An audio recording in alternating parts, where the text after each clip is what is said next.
guys, what's up? Welcome back to my channel and welcome to today's video. Today I'm going to be sharing a video all about breast milk. If you guys have been here for a while, you know I have a ton of breastfeeding videos on my channel from back when I had my son about 2.5 years ago. He was breastfed for the entire first year of his life, and I did work full time, so I was pumping and nursing and building stash and everything that you can imagine that goes along with breastfeeding as a first-time mom I have on my channel. So if you're looking for something specific, be sure to check out that playlist. But today's video is going to be the bare basics of breast milk.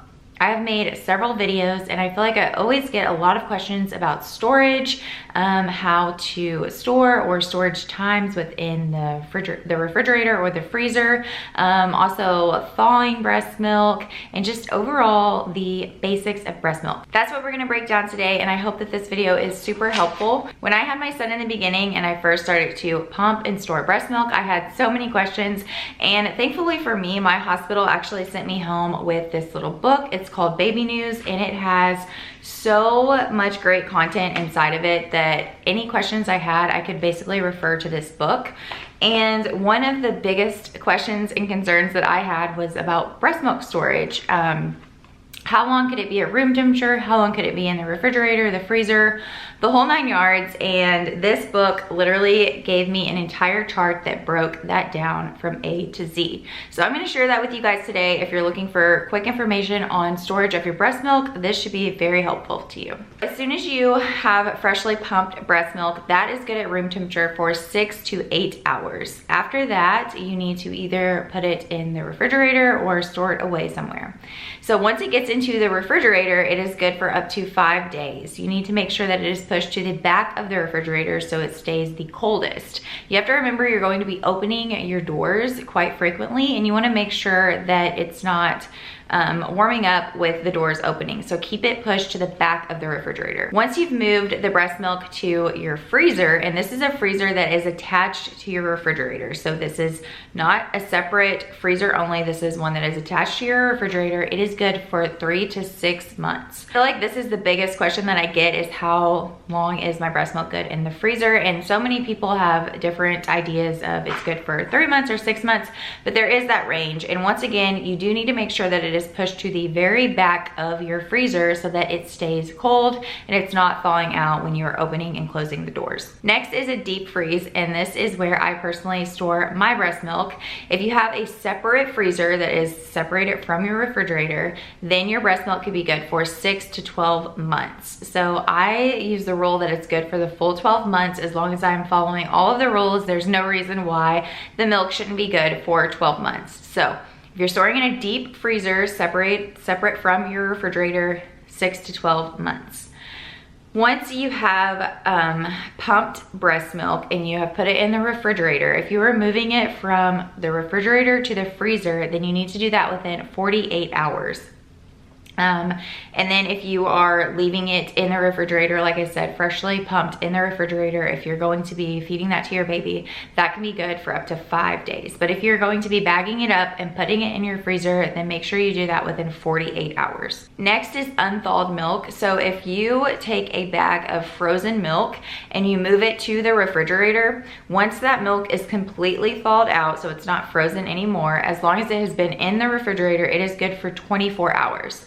So if you move milk from the freezer to the refrigerator and it doesn't completely thaw out for 24 hours, you still have that 24-hour clock of when it is completely thawed in the refrigerator that it is good for. Once you've warmed the milk up, then it's only good for 1 hour. Next, let's talk about storing your breast milk. So once you've pumped your milk, you would either bag it up immediately or you would put it in a bottle and put it in the refrigerator.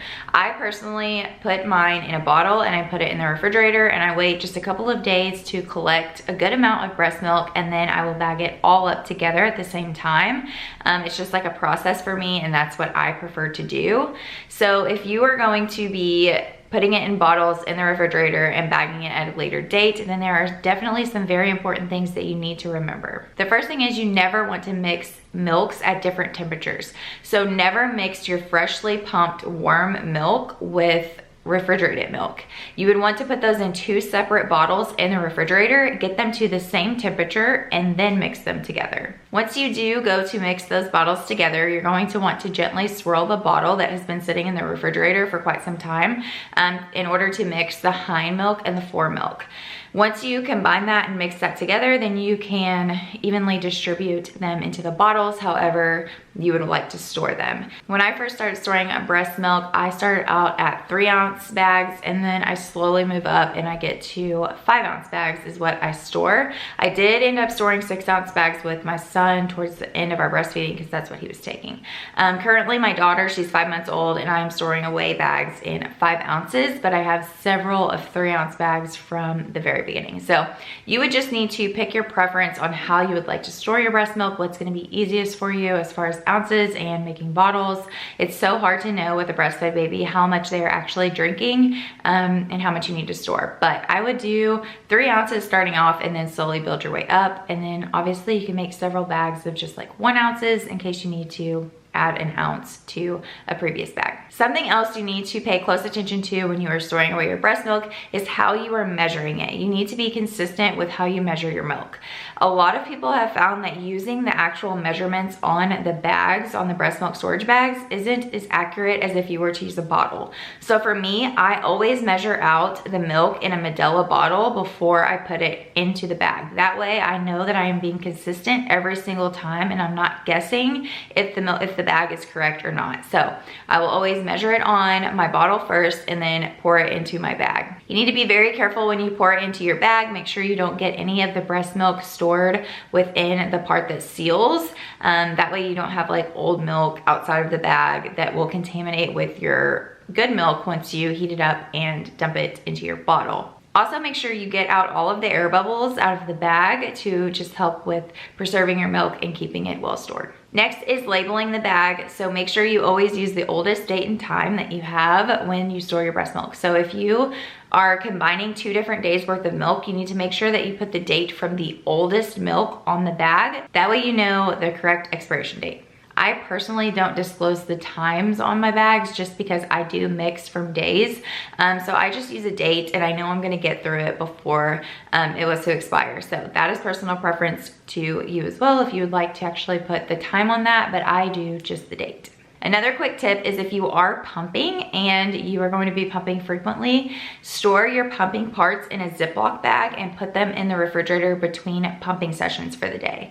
That will cut back on a lot of dishes and washing of pump parts, which we all know can be super annoying. So that is just a quick tip. That's something I did when I was working and pumping. I would just put all my pump parts into a Ziploc bag and store it in the fridge until it was time for the next pumping session. Okay, now let's talk about unthawing your breast milk. So you have all of this frozen breast milk and now it's time to feed your baby. To unthaw your breast milk, you want to run warm water in the faucet, and if you are warming up a bottle so your milk isn't frozen, then you would just run the bottle underneath the warm water, or you can run water into a bowl and then put the bottle inside the bowl so that it is heating it up that way.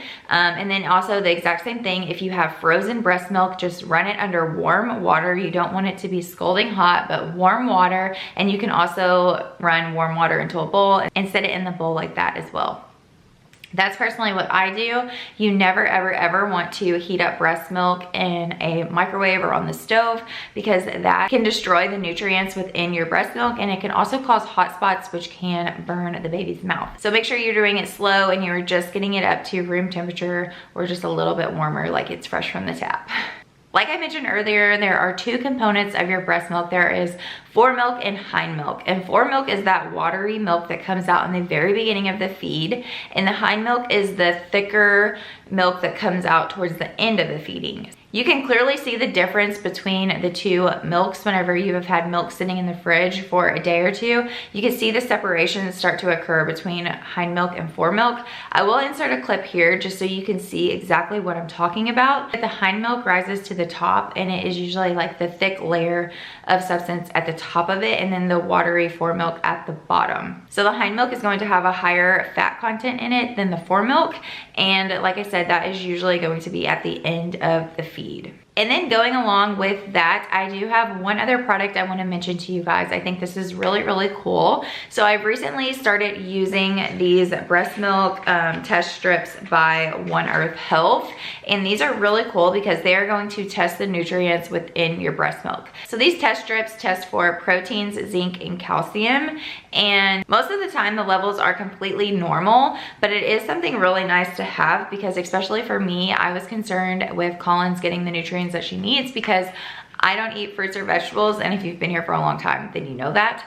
But I was worried that maybe my diet wasn't good enough and that she wasn't getting exactly what she needed from my breast milk. So these test strips are awesome because they can help put your mind at ease, and at the same time they are not meant to scare you. If your test strips were to come back with a deficiency, it's totally fine because you can change that just by doing a diet change. If you were to change your diet up to get you some of the nutrients that you are lacking, those will flow through your breast milk within 24 hours and get your baby those nutrients that they need. So zinc is really, really important because it plays a huge role in your baby's immunity and development. And there was a medical study that came out that showed that 15% of breastfed babies were deficient in zinc. So these are awesome that you could pull out and test and see if you are zinc deficient. And like I said, if you're not, it's nothing to be scared of. You can always switch it up with a diet change and get your levels back to normal. I do quickly want to show you guys how to use these test strips just so you are aware. You do not need to do it with every single feeding. You can do it for about 3 feedings and then average that together to get your results, and then you can see what changes you need to make. I haven't done this in probably like a month since I got them. When I did do it previously, my levels came out great, which is good news. I'm gonna do it again today though, so we'll see if everything is still on track and everything is still normal. But this is what they come in. They come in a little bottle like this. You want to take freshly expressed breast milk, or if you are taking milk from a refrigerator, make sure you get it to room temperature first. So you take your sample and you want to pour it into a separate container. So if you're going to be storing away some of the breast milk, so say you did a full pumping session and you just want to test that breast milk, you need to pour a small sample into a separate container so you're not contaminating your entire pump sesh. So you will pour a small amount into a container, and then you will take one of these test strips and you will submerge it completely in the breast milk until all of the little test squares are covered, and then you will immediately pull it out and you will read the results within 30 seconds. The way that you read the results is you compare it to the bottle. There's a color chart on the bottle and you will need to compare it that way. There's a printout inside of the box that has detailed instructions, and it also gives you the different level ranges that you should be in for each of the protein, zinc, and calcium. And it gives like the normal ranges based on how far along postpartum you are. This is a very cool product and I wanted to share it with you because a lot of times we don't even think about the nutrients that are in our breast milk and if our baby is getting exactly what they need. So this is a good little tool to have in your pocket. It is on Amazon. I will have it linked down below for you guys if you're interested in checking that out. But that is everything for this video. I hope I covered all of the basics of breast milk for you, all the way from storing to thawing your breast milk. And if you have any questions or concerns, leave those down below and I will try to answer those for you. Be sure to subscribe to my channel if you're not already, and give this video a thumbs up if you enjoyed it, and I will see you in my next one.